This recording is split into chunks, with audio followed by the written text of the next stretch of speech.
परिस्थितियों में घबराना नहीं है बस।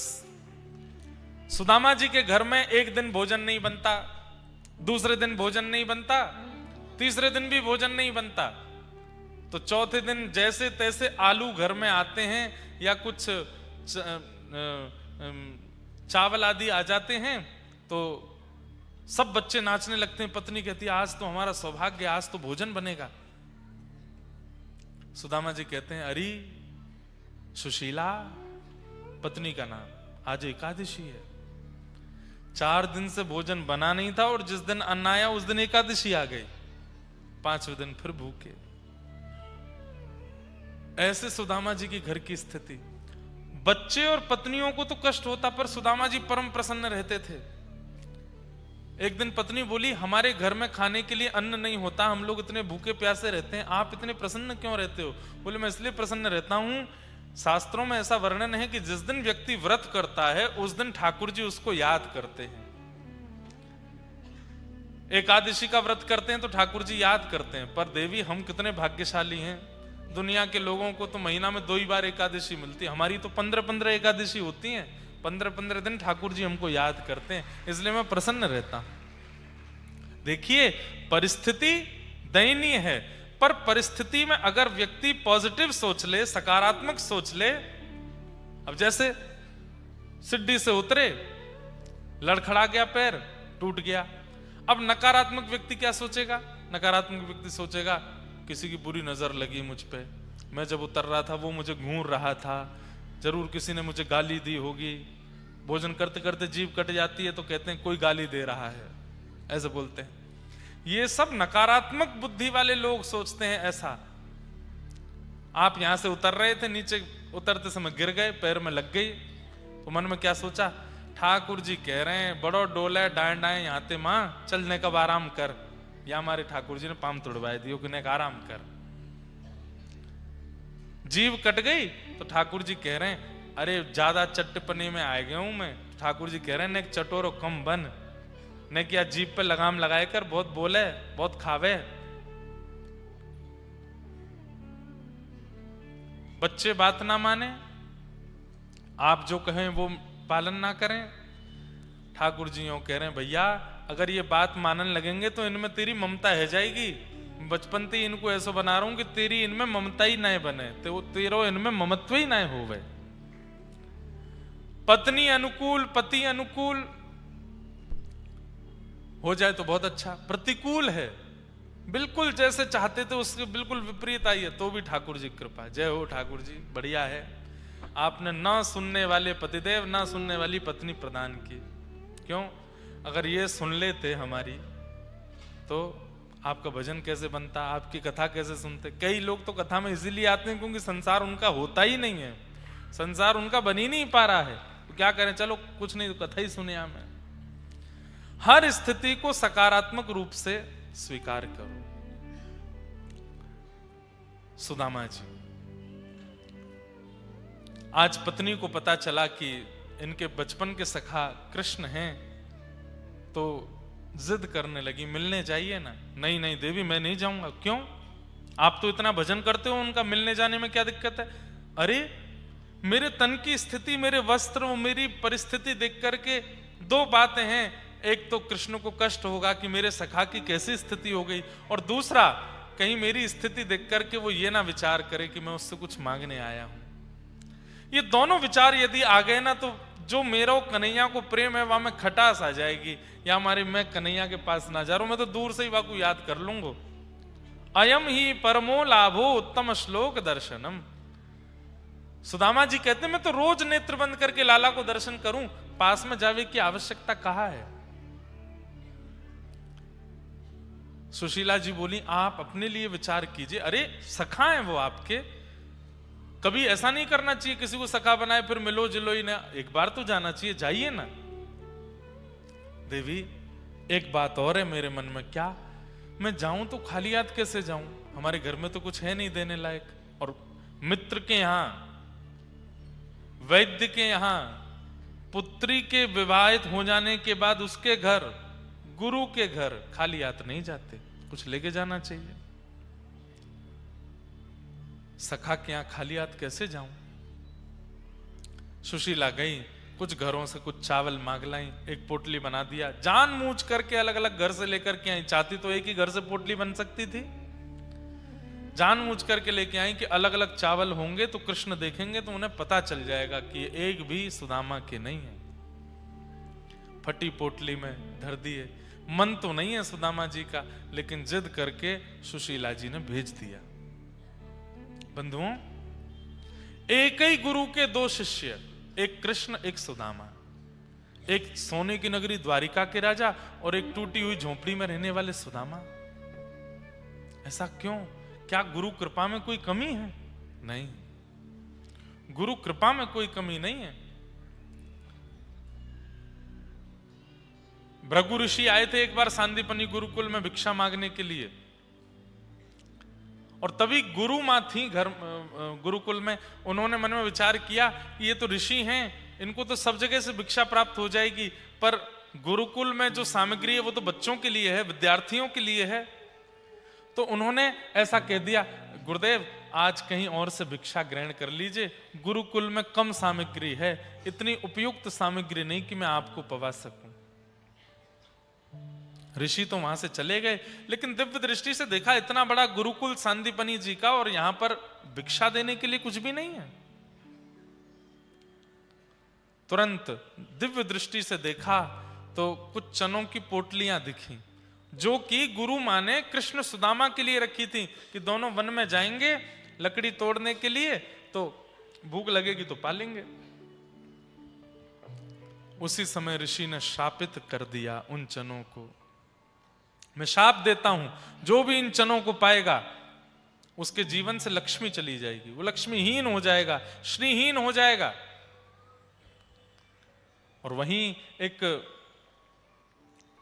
पास में वन था जहां ऋषि खड़े होकर के शाप दे रहे थे, वहीं एक झाड़ी के पीछे सुदामा जी बैठ करके तुलसी पत्र तोड़ रहे थे। और ऋषि को जैसे ही आए तो वो प्रणाम करने के लिए उठने वाले थे, लेकिन तभी ऋषि ने नेत्र बंद करके हाथ में जल लेकर के और शाप देने का मन बनाया, शाप देने की इच्छा रखी। सुदामा जी रुक गए कि कुछ कर रहे हैं महात्मा, अभी मुझे नहीं जाना चाहिए। और तभी उन्होंने शाप दे दिया, जो जिन चनों को देने से इनकार किया गुरु मां ने, मैं शाप देता हूं, उनको खाने वाला श्रीहीन हो जाएगा, लक्ष्मीहीन हो जाएगा। सुदामा जी दौड़ करके गए कि मैं जाकर के रोकूं कि भाई कोई चने हैं, उनको कोई शापित कर गए हैं ऋषि, कोई खावे ना। जैसे ही दौड़ करके जाने लगे तो मार्ग में ठाकुर जी मिल गए। अरे सुदामा कहां जा रहे हो? लाला तू रुक, मैं अभी आऊं। अरे कहां जा रहे हो भैया? गुरुकुल में गुरुजी सबको लेकर के नदी किनारे गए हैं, कोई नहीं है गुरुकुल में, और मुझको गुरु मां ने आज्ञा करी कि तुम वन में जाओ, थोड़ी लकड़ी तोड़ करके लाओ। और देख आज तो गुरु मां ने दोनों के काज चना दिए हैं, एक तेरी पोटली एक मेरी पोटली, मैंने दोनों दल नहीं है, एक जगह बैठ के दोनों पामेंगे। सुदामा जी ने मन में सोचा, अगर मैंने इनको सत्य बता दिया कि ये चने शापित हैं तो ये सारे चने खा जाएंगे। बहुत उद्यमी है, बहुत चंचल है कन्हैया, माने को नहीं मेरी बातन को। सुदामा जी तुरंत बोलने लगे, लाला तू एक काम कर। बोले कहा, चना मुंह को दे दे। बोले क्यों? तू ध्यान ना रखे, अभी तू उछल तो कूद तो भयो चलेगो, सीधो तो चले ना है, कूदते कूदते चले, कहीं गिर गए तो भूखे रह जाएंगे दोनों, मुंह को दे दे, मैं संभाल के रख लूंगा। ठाकुर जी ने सहजता में दोनों पोटली दे दी। अब सुदामा जी बस प्रतीक्षा कर रहे हैं एकांत मिले और इन चनों को मैं पालूं। चाहते तो सुदामा जी फेंक भी सकते थे, उनको कहीं प्रवाहित भी कर सकते थे, पर सुदामा जी ने मन में विचार किया कि एक ऋषि का शाप है, अगर कहीं जाकर के ये अंकुरित हो गए तो कितने लोग श्रीहीन हो जाएंगे। कृष्ण को बताऊंगा नहीं, नहीं तो छीन के खा जाएगा। अब तो कन्हैया को अपने बट की लक्ष्मी प्रदान करनी है मुझे। अब तो विद्यालय पूर्ण होने वाला है, कन्हैया अपने घर चलो जाएगा, मैं अपने घर जाएगा, तो जाते जाते सखा को एक उपहार तो दे के जाऊं। मेरे हिस्सा की जितनी लक्ष्मी होगी, मेरे जीवन में जितनी लक्ष्मी आने वाली होगी, सब कन्हैया को दे दूंगा इन चनन ने खा के।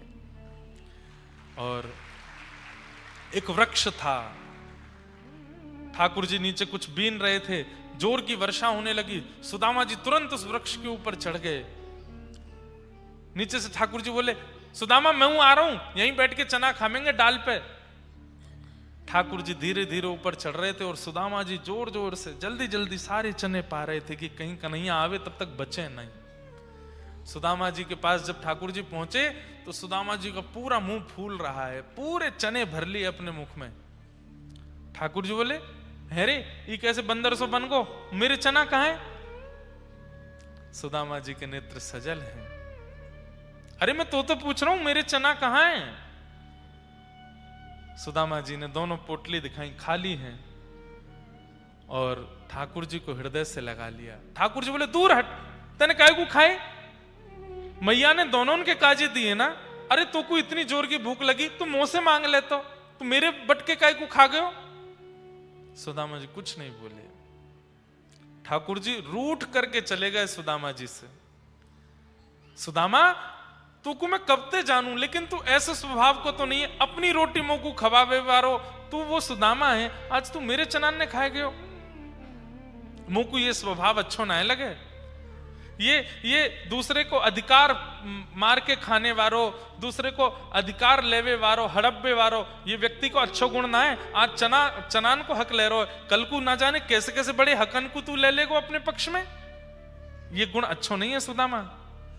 सुदामा जी सुनते रहे सारी बात, पर भीतर की तो सुदामा जी जानते हैं। चने जब पूरे हो गए तो बस ठाकुर जी से अब सांदीपनी गुरुकुल का अंतिम दिन, सब सखा आपस में मिल रहे थे, सब अपने अपने घर को जा रहे हैं। सुदामा जी से बात नहीं करी ठाकुर जी ने, धीमे से आए।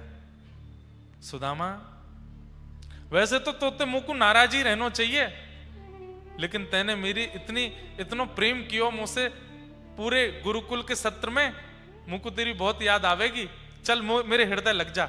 सुदामा जी ठाकुर जी के हृदय लग गए और सुदामा जी बोले, लाला मुझे जो भी अपराध बनो सब क्षमा करियो, पर तेरे भले के काजे मैं सदा सोचूं, तू सदा खुश रहियो, तेरो परिवार खूब फले फूले। अरे मेरो लाला तो सोने की नगरी को राजा बन जाए, ऐसी लक्ष्मी या लाला के आगे पीछे नृत्य सी करे, तेरे बालकन के कुल में भी कोई भूखो नहीं सोवे लाला, ऐसो मेरो आशीर्वाद है, मेरो आशीर्वाद है। हमारे रसिकाचार्य कहते हैं ठाकुर जी तो ठाकुर जी हैं, लक्ष्मीपति हैं, वे मथुरा में भी राज करते हैं, वे हस्तिनापुर के भी राजा बनाते हैं, पर स्वर्ण की नगरी में रहना यह एक प्रकार की अतिशयोक्ति है, इसकी आवश्यकता नहीं थी। पर यह स्वर्ण की नगरी किस भाग्य से आई है? बोले सुदामा जी के वट की लक्ष्मी आई है द्वारिका में, सुदामा जी के पक्ष की लक्ष्मी है। लेकिन बंधुओं, आजकल के सखा ऐसे होते हैं, एहसान करने के बाद में गिनवाते रहते हैं, पर सुदामा जी को देखो, जीवन निकल गया, आज तक ये सत्य कृष्ण को बताया नहीं। आज स्वयं भूखे रहते हैं, स्वयं का परिवार भूखा रहता है, लोग बाग उनको, आजकल के लोग उनको दरिद्र तक बोल देते हैं। हमारे पूज्य पिताजी खंडन करते हैं व्यासपीठ से कि सुदामा जी दरिद्र नहीं है। दरिद्र किसको कहते हैं? जितना मिला उसमें जो असंतुष्ट रहता हो उसको दरिद्र कहते हैं। जो दूसरे का अधिकार मांगता हो, खा लेता हो, उसको दरिद्र कहते हैं। सुदामा जी ऐसे नहीं है, श्रीहीन है सुदामा जी, निर्धन है सुदामा जी, पर दरिद्र नहीं है। धीरे धीरे जा रहे हैं द्वारिका की ओर, और रास्ता में बार बार एक ही चीज सोचते जा रहे हैं कि कन्हैया कहीं तू ये मत सोच लियो मेरे तन की स्थिति देख के कि मैं कछु मांग भी आया हूं, मैं तो लाला बस तेरो दर्शन करवे आ रहा हूं। रास्ता भटक गए सुदामा जी, तो एक ही स्थान पर लेट गए, लेकिन जैसे तैसे भगवत कृपा से द्वारिका पहुंच गए। द्वारिका में जाकर के जब नगरी का दर्शन किया, ऐसी अद्भुत नगरी, ऐसे सुंदर सुंदर पकवान, द्वारिका में स्थिति है कि धन बाद में देना, पहले भोजन कर लो, स्वादिष्ट लगे तो धन देना, ऐसी वहां स्थिति, कोई भूखा नहीं रहता द्वारिका में। आभूषण पहन लो, अच्छा लगे तो रखना, नहीं तो वापस कर देना। वस्त्र पहन लो, बढ़िया भावे तो अच्छा रख लेना, नहीं तो कोई बात नहीं। वहां पर धन के लिए कोई व्यापार नहीं करता, ऐसी द्वारिका नगरी देख करके सुदामा जी आश्चर्यचकित हो गए। तभी किसी से पूछा, भैया कन्हैया कहाँ है? बोले कौन कन्हैया? अरे कृष्ण। बोले कौन कृष्ण? अरे भैया यहाँ द्वारिका में राजकुमार जो हैं। बोले अरे देवकी नंदन, वसुदेव नंदन, ब्रज उर चंदन, गौ ब्राह्मण प्रतिपालक, रुक्मणी रमण, श्री कृष्णचंद्र महाराज। ऐसा बोलिए, आप क्या कन्हैया बोलते हो, कृष्ण बोलते हो? ये इतना छोटा नाम नहीं, वो राजकुमार हैं, हमारे महाराज हैं। अब भैया इतना लंबो तो ना बोला को मोते, कन्हैया ही, हम तो बचपन के सखा हैं, ये बता दो कहाँ है? वो सामने जो भवन है उसमें। वहां राजाओं की अभी कतार लगी है दर्शन करने की, 4 दिन से एक एक करके मिल रहे हैं। आप भी चले जाओ, समय मिलेगा तो ठाकुर जी मिल लेंगे। सुदामा जी पहुंचे। लोग कहते हैं द्वारपालों ने धक्का दिया आदि, कुछ नहीं हुआ ऐसा। सुदामा जी ने जाकर के द्वारपालों को अपना परिचय दिया और परिचय देकर के कहा, हम भक्त कृष्ण के बचपन के सखा हैं, एक साथ सांदीपनी गुरुकुल में पढ़े हैं, एक ही थाली में प्रसाद पाते थे। अब मैं तुमको ज्यादा बताऊंगा तो तुमको अतिशयोक्ति लगेगी, एक दूसरे के वस्त्र भी पहन लेते थे। मैं ठाकुर जी के बचपन के गृह कार्य जो विद्यालय में मिलते थे मैं ही करता था। आनंद से सुन रहे हैं द्वारपाल जन। बोले जी हम मानते हैं आपकी बात। बोले हम पास के ही नगर से आए, नाम हमारा सुदामा है, आप बस ठाकुर जी का दर्शन करा दो, और अगर वो अति व्यस्त हों तो बस कहीं से दिखा दो, हम उनकी झलक देख करके वापस चले जाएंगे। पत्नी की सौगंध पूरी करने आए हैं, हमारी आवश्यकता नहीं कि हमको समीप ही जाना, दूर से दिखा दो। पर सुदामा जी व्याकुल भी हैं दर्शन करने के लिए, लेकिन बोलते भी जा रहे हैं कि नहीं दूर से ही दिखा दो। द्वारपालों ने कहा आप विराजिए महाराज, ये सब संतों की अभी जमात बैठी है, यहाँ राजाओं की जमात बैठी है, सबसे मिलेंगे ठाकुर जी, पर हम आपका संदेश एक बार पहुंचवा देते हैं अंदर। और वहां तो इतने लोग बैठे हैं, किस किस से मिले ठाकुर जी? भीतर जाकर के द्वारपालों ने ठाकुर जी को सबके बारे में बताया। वहां के राजा आए हैं, वहां के राजा आए हैं, वहां के राजकुमार आए हैं, वहां के संत आए हैं, वहां के पुजारी जी आए हैं, वहां के ये आए हैं, सबका बताने लगे। ठाकुर जी प्रसाद पाते पाते सुन रहे हैं। ठाकुर जी कह रहे हैं सबको बैठाओ मिलेंगे। तभी एक द्वारपाल बोला, भगवान एक ब्राह्मण भी आया है, पतला दुबला ब्राह्मण है, सामान्य सी धोती है, तन की हड्डियां गिनी जा सकती हैं, इतना पतला है, पर ललाट का तेज देख करके लगता है कि परम ज्ञानी है। अपने आप को आपका बाल सखा बोलता है। अब बाल सखा तो ठाकुर जी और भी कई आते हैं, सब आपको अपना बाल सखा बोलते हैं, ये भी अपने आप को आपका बाल सखा बता रहे हैं। सांदीपनी गुरुकुल में आपके साथ पढ़े थे, कहते हैं आपका गृह कार्य वही करते थे। ठाकुर जी की भोजन की गति धीरी होती जा रही है। कहते हैं कि आपका गृह कार्य वही करते थे, ये भी बता रहे थे कि एक दूसरे के वस्त्र भी पहन लेते थे। ठाकुर जी को संकेत तो लग रहा है, जिससे मैं रूठ गया था एक बार, कहीं वही तो नहीं आया है द्वार पे। द्वारपालों ने कहा, उन्होंने अपना नाम सुदामा बताया है और आपके बचपन के सखा है। सुनते ही ठाकुर जी स्तब्ध हो गए। अब भोजन नहीं दिख रहा है, रोटी नहीं दिख रही है, नेत्र बंद हो गए, समस्त स्थितियां याद आ गईं। जब व्रज के अत्यंत विरह काल में मैं था, उस समय एक ही सहारा था मेरे पास, सुदामा, जो ब्रजवासियों का अभिनय मेरे सामने करता था, मेरे गृह कार्य करता था कि कहीं सांदीपनी उपाध्याय जी कहीं मुझे दंड ना दे दें। मेरे सब कार्यों को पूर्ण करने वाला, गुरुकुल का भोजन अच्छा नहीं लगता था तो छुप करके मेरे लिए प्रसाद बनाता था, वो सुदामा आए हैं। बोले सुदामा जी आए हैं? बोले जी भगवान। हमने उनको बैठा दिया है, उनकी इच्छा तो ये थी कि आप कोई खिड़की से दिख जाएं तो वो देख के चले जाएंगे। ठाकुर जी बोले खिड़की से दिखाओगे मुझको? उसी समय अपने पात्र को दूर किया और ठाकुर जी चले नहीं, दौड़े हैं वहां से। मेरे सखा सुदामा आए हैं। अरे नगाड़े बजाओ, सहनाइयां बजाओ, मंगल गाओ, पुष्प वर्षाओ, मेरे सखा सुदामा आए हैं द्वार पर। दौड़ते हुए जा रहे हैं। यहां पर पीछे मंत्री, संतरी, सैनिक, द्वारपाल सब दौड़ रहे हैं। ऐसा कौन आ गया द्वार पर? आज इतने वर्षों के काल में 100 वर्ष हो गए द्वारिका आए हुए ठाकुर जी को, ऐसी उत्सुकता, व्याकुलता किसी के लिए नहीं देखी। रुक्मणी जी को पता चली, रुक्मणी जी भी दौड़ी हैं, मित्रविंदा भी दौड़ी है, कालिंदी भी दौड़ी है, सारी पटरानियां दौड़ रही हैं। कौन आया द्वार पर जिसके लिए ठाकुर जी जा रहे हैं? ठाकुर जी की मालाएं टूट टूट के गिरती जा रही हैं, मुकुट कहीं गिर पड़ा है, पादुकाएं कहीं पड़ी हैं, नेत्रों से केवल अश्रुधार गिर रही हैं। मेरो सुदामा आयो है, मेरो सुदामा आयो है, मेरो संपूर्ण व्रज आयो है, मेरो सखा आयो है, मेरो सर्वस्व आयो है। द्वार पर पहुंच गए ठाकुर जी, पतले दुबले दीनहीन से श्री सुदामा जी महाराज खड़े। ठाकुर जी ने जैसे ही सुदामा जी को देखा, सुदामा जी ने ठाकुर जी को देखा, दोनों के नेत्र भर आए। दौड़ करके ठाकुर जी ने श्री सुदामा जी को अपने अंक में भर लिया और ऐसे कस के अंक में भरा कि थोड़ी देर अगर ठाकुर जी नहीं छोड़ेंगे तो श्री सुदामा जी ठाकुर जी एक ही हो जाएंगे क्या। पतले दुबले श्री सुदामा जी को अंक में भर लिया। बीच बीच में अपने हृदय से दूर करते हैं, फिर सुदामा जी के रूप को देखते हैं, फिर हृदय से लगाते हैं, फिर दूर करते हैं, फिर देखते हैं, फिर हृदय से लगाते हैं। सबके नेत्र सजल हो गए, लेकिन कोई समझ नहीं पा रहा है कि इस व्यक्ति में ऐसी क्या विशेषता है जिसके लिए ठाकुर जी ये लीला कर रहे हैं।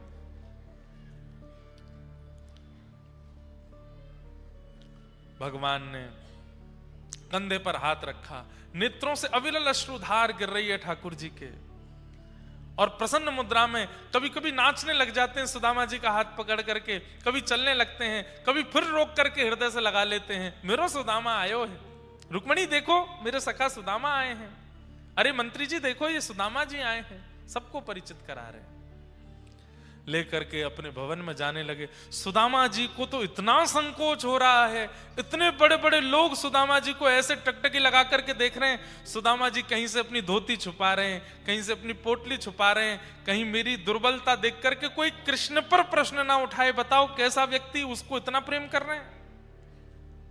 अरे सुदामा जब चावल मांग करके लाए थे तो एक से किसी से वस्त्र भी मांग करके ले आते, कम से कम सखा के यहां ठीक से वस्त्र तो पहने आते। ऐसा संकोच सुदामा जी को हो रहा है। ठाकुर जी को सब पता चल रहा है कि सुदामा जी अत्यंत संकोच में हैं, लेकिन यह ठाकुर जी का स्वभाव है कि जब कोई व्यक्ति अत्यंत संकुचित होता है तो ठाकुर जी उसके संकोच को ऐसे दूर करते हैं। सुदामा जी को लेकर के गए। मंत्री आदियों ने भगवान के सिंहासन के बगल में एक छोटा चांदी का सिंहासन रखा, सुदामा जी के लिए उस पर आसन बिछा दिया, इत्र आदि लगा दिए कि सुदामा सखा आए भगवान के बैठेंगे। भगवान ने कहा इस आसन को हटाओ यहां से। बोले वो आपके साथ आए उनके लिए, बोले हटाइए ना, मैं कहता हूं। आसन हटवाया और जिस सिंहासन पर स्वयं जगत नियंता जगदाधार द्वारिकाधीश बैठते हैं वहां सुदामा जी को बैठा। सुदामा जी बड़े व्याकुल हो रहे हैं, लाला मैं यहाँ को अधिकारी नहीं हूं। बोले बैठ जाइए, हमें पता है आपका अधिकार क्या है, बैठो। बैठा दिया। तुरंत रुक्मणी जी को इशारा किया, जल्दी पात्र लेकर के आओ, जल लेकर के आओ, अक्षत चंदन लेकर के आओ। सब पटरानियां दौड़ रही हैं, सब सामग्रियां इकट्ठी कर रही हैं, और सुदामा जी बस नीचे सर झुकाए अत्यंत संकोच में बैठे। जैसे ही चरण उठा करके परात में रखने लगे, सुदामा जी बोले लाला मैं इतनी मेरी श्रेणी नहीं है, तू ऐसा मत करे। ठाकुर जी बोले क्या श्रेणी है मुझे मत बताओ, रखिए यहां पे चरण। चरण उठा करके जैसे ही पात्र में रखे, भगवान ने चरणों की ओर देखा, जगह जगह घाव हो रहे हैं, जगह जगह पर कांटे लगे हैं, जगह जगह से स्थिति विचित्र हो रही है। देख सुदामा की दीन दशा, करुणा करके करुणा निधि रोए। पानी परात को हाथ छुयो नहीं, नैनन के जल सो पग धोए। चरणों को देख करके ठाकुर जी को इतना रुदन हुआ, इतनी करुणा आई इतने व्याकुल ठाकुर जी हो गए कि नेत्रों से निकलने वाले अश्रुओं से श्री सुदामा जी के चरण प्रक्षालन कर रहे हैं। रुक्मणी जी हाथ में पात्र लिए खड़ी रही, आवश्यकता नहीं पड़ी, नेत्रों के जल से सुदामा जी के चरण धो दिए। बंधुओं, भगवान का स्वभाव अति मधुर है, आप विचार नहीं कर सकते, वो आपको प्रदान कर देंगे ठाकुर जी। बस कोई भावना लेकर के ठाकुर जी के पास पहुंच जाए।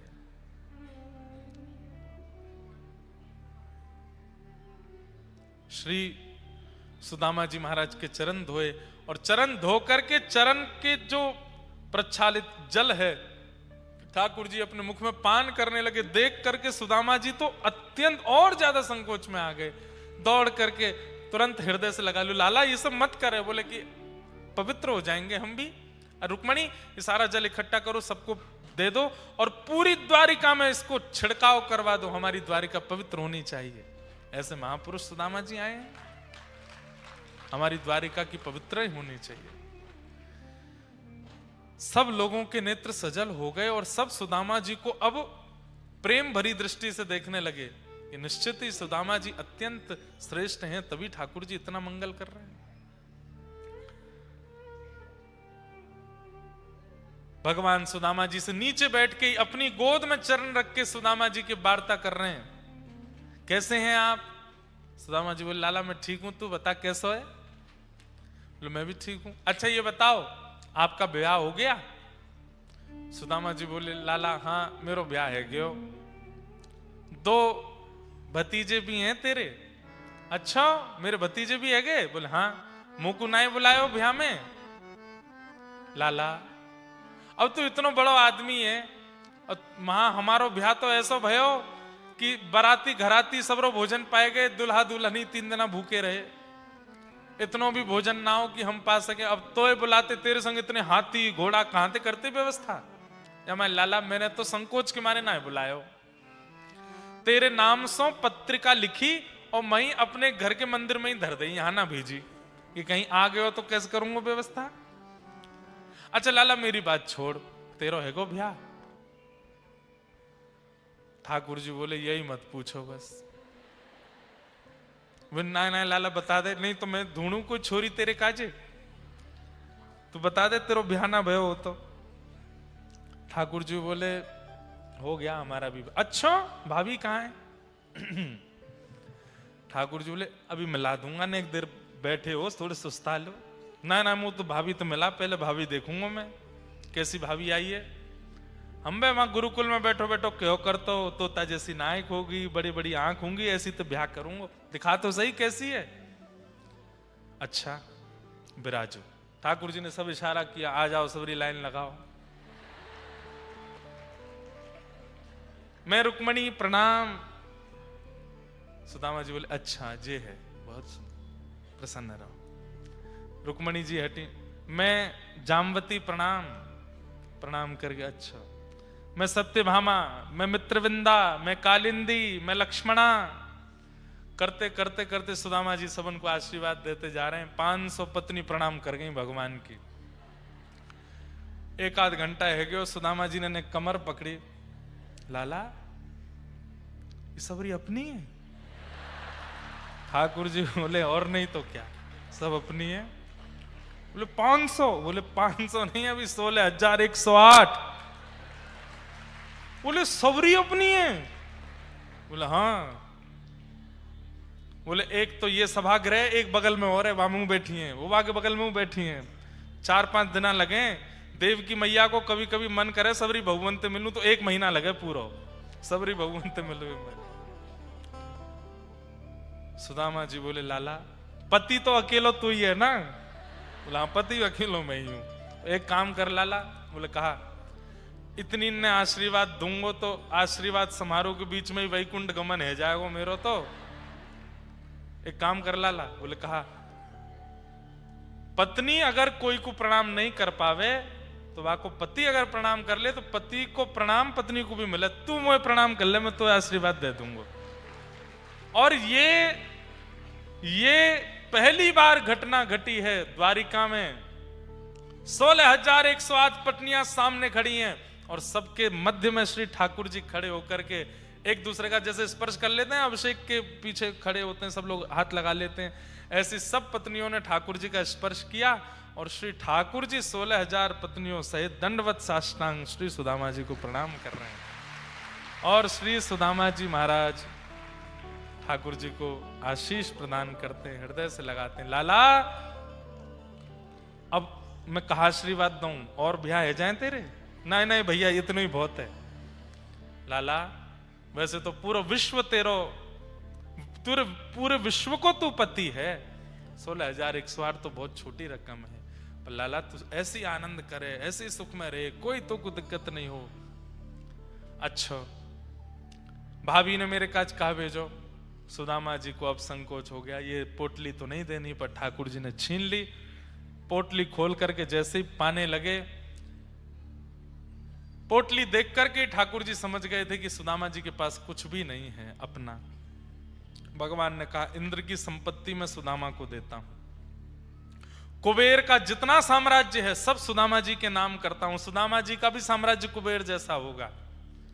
तीसरी मुट्ठी चावल खा के ठाकुर जी कहना चाहते थे कि मैं लक्ष्मी को भी श्री सुदामा जी को अर्पित करता हूं। रुक्मणी जी ने हाथ पकड़ा, बोले कि कृपा कर दो, हमको काय को भेज रहे हो, हम तो आपके सन्निधि में ही रहेंगे, आपकी सेवा में ही रहेंगे। ठाकुर जी ने इस प्रकार